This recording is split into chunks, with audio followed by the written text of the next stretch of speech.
మీ అందమైన ప్రయాణం ప్రారంభించండి. 49 మీ తల్లిదండ్రులు కావాలనే కలలను సాకారం చేయడానికి సహాయపడుతుంది.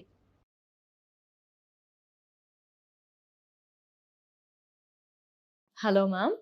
యాంటీ ఏజింగ్ వ్రింకిల్స్ వీటిని ఎలా కాపాడుకోవాలి రాకుండా, వ్రింకిల్స్ రాకుండా కానీ, ఇలా మరకలు రాకుండా కూడా పిగ్మెంటేషన్ ఎక్కువగా వస్తుంది. ఎలా జాగ్రత్త పడాలి అంటారు మేడం? చాలా కన్‌ఫ్యూజన్‌లో అయితే ఉన్నాము. ఏజ్ పెరిగే కొద్దీ వస్తాయని తెలుసు. లైక్ డిఫరెంట్ డిఫరెంట్‌గా కొలాజన్స్ వింటూ ఉన్నాం. మార్కెట్‌లో క్లమ్జీ మైండ్‌తో ఉన్నాం మేడం చాలామంది. ఎవరికి ఏది సూటబుల్? ఏజ్ పెరిగే కొద్దీ అది రావాల్సిందేనా ఖచ్చితంగా అంటారా? తప్పకుండా అమ్మ. మనకి ఏజ్ పెరిగే కొద్దీ ఇప్పుడు మనకి గ్రే హెయిర్, రింకిల్స్, ఏజింగ్ అనేది ఎవ్వరము అవాయిడ్ అవును. చేయలేము. హుహు. సో ఎవ్వరం కూడా వాళ్ళు వీళ్ళు అని చెప్తుంటారు. శ్రీదేవి గారు అలాగున్నారు. చాలా వరకు మేకప్స్ ఉంటే వాళ్ళ వీ కెన్ పోస్ట్‌పోన్ కానీ but no one postpone can చేయం. స్టాప్. హుహు. అంటే పోస్ట్‌పోన్ అంటే కనిపించకుండా చూపించగలము. హుహు. కొంతవరకు కొంత. ఇంప్రూవ్ చేయగలం కానీ హ్మ్. ఎవ్వరం కూడా ఏజ్‌ని హాల్ చేయలేమమ్మ. ఏజ్‌ని ఆ! ఆపేసేస్తే మనకి అసల దానికంటే బెస్ట్ ఇది వేరే ఏది లేదేమో. లేదు. అందరూ యెస్. యంగ్‌గానే ఉంటాం కదా! సో, హుహు. అందుకని ఏజ్ అనేది we can we can postpone. Postpone. We cannot stop. ఎలా సో, అంటారు? దీనికి అసలు ఏజింగ్ కొంతమందిలో అన్‌ఫార్చునేట్‌గా ఏంటంటే 30 ఇయర్స్‌కే రింకిల్స్ కనిపిస్తుంటాయి. యాహ్! మ్యామ్. సో, రకరకాల కారణాల వల్ల వస్తాయన్నమాట. నెంబర్ 1 దానికి కారణం ఏంటంటే ఎక్కువగా సన్‌కి ఎక్స్‌పోజర్ అవ్వడం. సన్‌కి హుహు. ఎక్స్‌పోజర్ అయ్యి యూవీ రేడియేషన్ తగిలే వాళ్ళలో తొందరగా ఏజింగ్ అనేది స్టార్ట్ అవుతుందన్నమాట. సో, కొలాజన్ ఫైబర్స్ డిస్ట్రాయ్ అవుతాయి కాబట్టి తొందరగా ఏజింగ్ అనేది స్టార్ట్ అవుతుంది. అలాగే నెంబర్ 2 ఏంటంటే ఎక్కువగా ఫేషియల్ ఎక్స్‌ప్రెషన్స్ ఇచ్చేవాళ్ళు. చాలామంది కొంతమంది ఎక్కువగా ఇలా అంటారు, ఇలా అంటారు. ఎక్కువగా ఎక్స్‌ప్రెసివ్‌గా ఆహా! మాట్లాడతారు యెస్ కదమ్మా! మ్యామ్. ఎక్కువ ఎక్స్‌ప్రెషన్స్‌తో మాట్లాడతారు. వాళ్ళల్లో కూడా తొందరగా ఫైన్ లైన్స్ అవునా? రావడానికి అవకాశం ఉంటుందన్నమాట. ఓకే.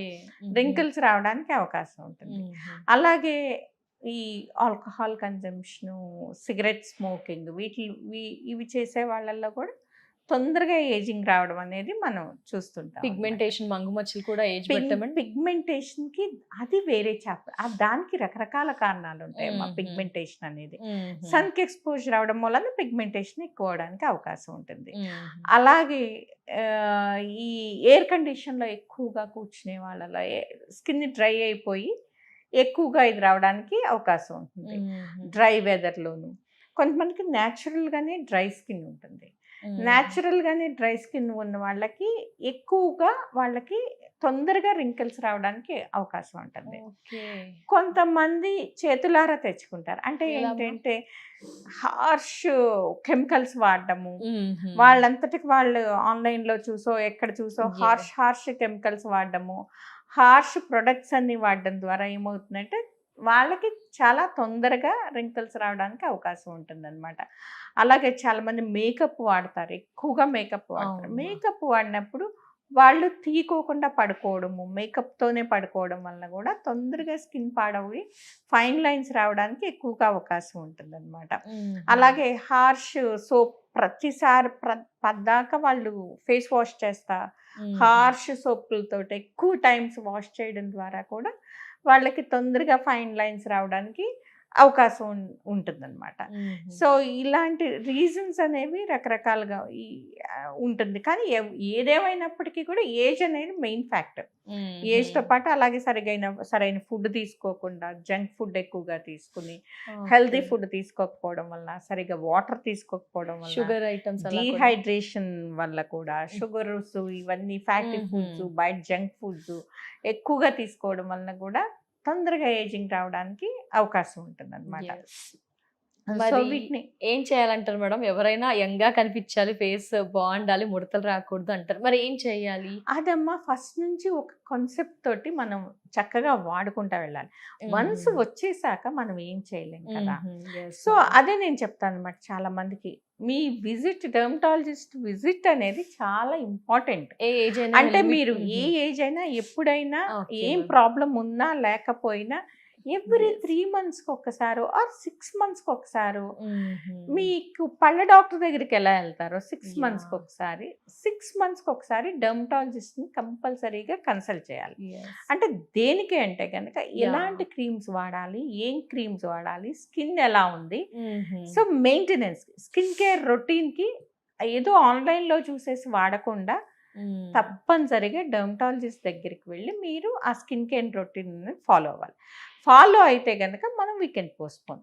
సో ఫర్ ఎగ్జాంపుల్ మీకు బిలో 20 ఇయర్స్ మనకి మ్యాక్సిమం ఒక క్లెన్సర్, మాయిశ్చరైజర్, సన్ స్క్రీన్, అది డిపెండింగ్ అపాన్ అవర్ స్కిన్ టైప్ని బట్టి ఇస్తాం అనమాట. సో ఈ బిలో 20 ఇయర్స్ మ్యాక్సిమం మనం వాడాల్సింది ఏంటంటే, ఈ మధ్య 13-14 ఇయర్స్ నుంచినే మనం యాక్నీ చూస్తున్నాం, 13 ఇయర్స్ నుంచి.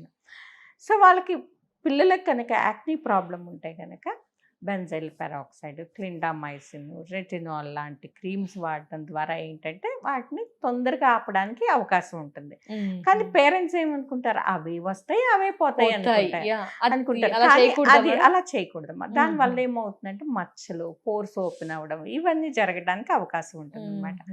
డాక్టర్ని సంప్రదించి వాటిని కంట్రోల్ చేయడం ద్వారా ఏంటంటే స్కిన్ బెటర్గా ఉండడానికి, ఫర్దర్ ప్రాబ్లమ్స్ రాకుండా ఉండడానికి, రిపీటెడ్ యాక్నీ వచ్చినా ఏజింగ్ తొందరగా వస్తుంది కాబట్టి గుంతలు పడి, సో దాన్ని ఆపడానికి అవకాశం ఉంటుంది అనమాట. అలాగే 20 ఇయర్స్ తర్వాత ప్రాబ్లమ్స్ ఏముంటాయమ్మా, మ్యాక్సిమం ప్రాబ్లమ్స్ యాక్నీ ఉంటాయి. 25 దగ్గర నుంచి ఏంటంటే వాళ్ళకి మెల్లగా స్కిన్ డల్ అవుతూ ఉంటుంది. తర్వాత పెళ్ళయ్యాక ప్రెగ్నెన్సీ తర్వాత పిగ్మెంటేషన్ రావడము, ఆ తర్వాత 30s దాటిన తర్వాత ఫైన్ లైన్స్ రావడము, ఇలాంటివన్నీ జరుగుతాయి. సో మీరు ఎప్పటికప్పుడు ఇప్పుడు 25 వరకు యాక్నీ ఉంటే ఇప్పుడు టాపికల్తో కంట్రోల్ అవ్వకపోతే ఓరల్ తీసుకోవాలి. సో ఓరల్ యాంటీబయాటిక్స్ ద్వారా, ఓరల్ రెటినాయిడ్స్ ద్వారా వాటిని కంట్రోల్ చేసుకొని ఆ తర్వాత ఫైన్ లైన్స్ రాకుండా మనం జాగ్రత్తలు పడాలి, పిగ్మెంటేషన్ రాకుండా. మాయిశ్చరైజర్, సన్ స్క్రీన్ అనేది కంపల్సరీగా వాడాలి. ఆర్బిటిన్ క్రీమ్ లాంటిది, నియాసినమైడ్ క్రీమ్ లాంటిది, అజిలాక్ యాసిడ్ క్రీమ్ లాంటిది, గ్లైకోలిక్ యాసిడ్ కానీ, వైటమిన్ సి సీరం కానీ, రెటినాల్ కానీ, మన స్కిన్ అవసరాన్ని బట్టి, మన స్కిన్ టైప్ని బట్టి మనం వాడుకుంటూ ఉంటే కనుక డెఫినెట్గా మనం పిగ్మెంటేషన్ అవాయిడ్ చేయొచ్చు, రింకిల్స్ని పోస్ట్పోన్ చేయొచ్చు. అలా కాకుండా ఉంటే, ఏమీ రాయకుండా ఉంటే కనుక, ఇప్పుడు చూడండి అమ్మా, ఒక మొక్క ఉంది, దానికి అన్ని న్యూట్రియంట్స్ అన్ని ఇస్తే ఏపుగా వెతుకుతుంది. అలా కాకుండా ఉంటే అది ఒకలాగా డిహైడ్రేట్,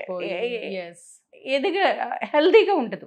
సో మన స్కిన్ అయినా అంతే అనమాట. మన స్కిన్కి అవసరం అంత మనం వాడుకోకపోతే కనుక డెఫినెట్గా స్కిన్ కూడా మనకి డీహైడ్రేట్ అయిపోయి తొందరగా రింకిల్స్ రావడానికి అవకాశం ఉంది. ఆల్రెడీ రింకిల్స్ వచ్చేసినాయి, మనం ఏం చేయాలి అంటే కనుక, ఆల్రెడీ ఫైన్ లైన్స్, రింకిల్స్ వస్తాయి. చాలా మందికి ఫోర్ హెడ్ మీద తొందరగా వచ్చేస్తాయి. ఇలా ఎత్తంగానే రింకిల్స్ రావడం, నవ్వితే ఇక్కడ క్రోఫీట్ లాగా రావడము, సో ఇలాంటివన్నీ మొదలవుతాయి అనమాట.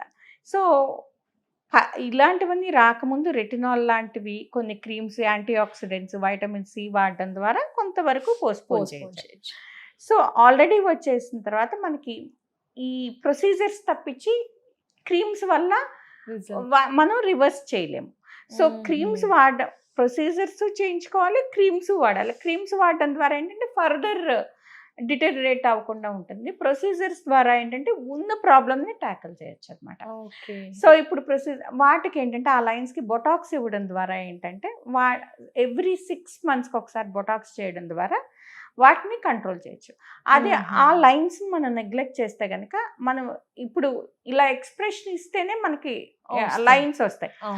సో మనం అది బొటాక్స్ లాంటివి ఇవ్వకపోవడం వల్ల ఏంటంటే ఎక్స్ప్రెషన్ లేకపోయినా కూడా ఎప్పుడు వాళ్ళు ఇలా కోపంగా ఉన్నట్టు, నవ్వకపోయినా ఇక్కడ లైన్స్, ఇక్కడ ఫోర్ హెడ్ మీద లైన్స్ మనకు కనిపిస్తాయి అనమాట. సో ఎక్స్ప్రెషన్ లేకుండా కూడా లైన్స్ మిగిలిపోతాయి అనమాట. సో అలాంటప్పుడు ఫిల్లర్ ఇవ్వాల్సి ఉంటుంది. సో అప్పుడు మనకి ఇంకొక ప్రొసీజర్ పెరుగుతుంది, బొటాక్స్తో పాటు ఫిల్లర్ కూడా పెరుగుతుంది. అలాగే ఫేషియల్ ఫ్యాట్ తగ్గిపోతూ ఉంటుంది మన ఏజ్తో పాటు, అప్పుడు ఫిల్లర్ ఇవ్వాల్సి ఉంటుంది. సో ఈ ఫైన్ లైన్స్ అనేది తగ్గడానికి అవకాశం ఉంటుంది. ఈ కెమికల్ పీల్స్ ద్వారా కూడా కొంతవరకు మనం కంట్రోల్ చేయొచ్చు. అలాగే మైక్రో నీడ్లింగ్, చిన్న పంక్చర్ చేయడం అనమాట స్కిన్ మీద, అది వితిన్ ఫ్యూ అవర్స్లోనే నార్మల్ అయిపోతుంది. సో దాని ద్వారా ఏంటంటే కొలాజన్ ఫైబర్స్ని, ఎలాసిటీని పెంచడానికి అవకాశం ఉంటుంది. అలాగే మైక్రో డర్మబ్రేషన్, అన్నిటికంటే ముఖ్యం ఈ జనరేషన్ ట్రీట్మెంట్ ఏంటంటే లేజర్స్ ది బెస్ట్ అనమాట. లేజర్స్ ద్వారా ఏంటంటే రకరకాల లేజర్స్ ఉంటాయి, MNRF అని, తర్వాత RF అని, తర్వాత ఫ్రాక్షనల్ ఫ్రాక్షనల్ లేజర్ అని, CO2 లేజర్ అని, థర్మాజ్ అని, ఇవన్నీ కూడా యాంటీ ఏజింగ్ రింకిల్స్కి బాగా పనిచేస్తాయి అన్నమాట. ఇవన్నీ చేయడం ద్వారా కొంతవరకు బెటర్ అవుతుంది అమ్మ. పూర్తిగా రింకిల్స్ అన్నీ పోయి మనకి స్కిన్ చాలా బాగుంటుంది అంటే రివర్స్ చేసేసేయగలం అనడానికి లేదు.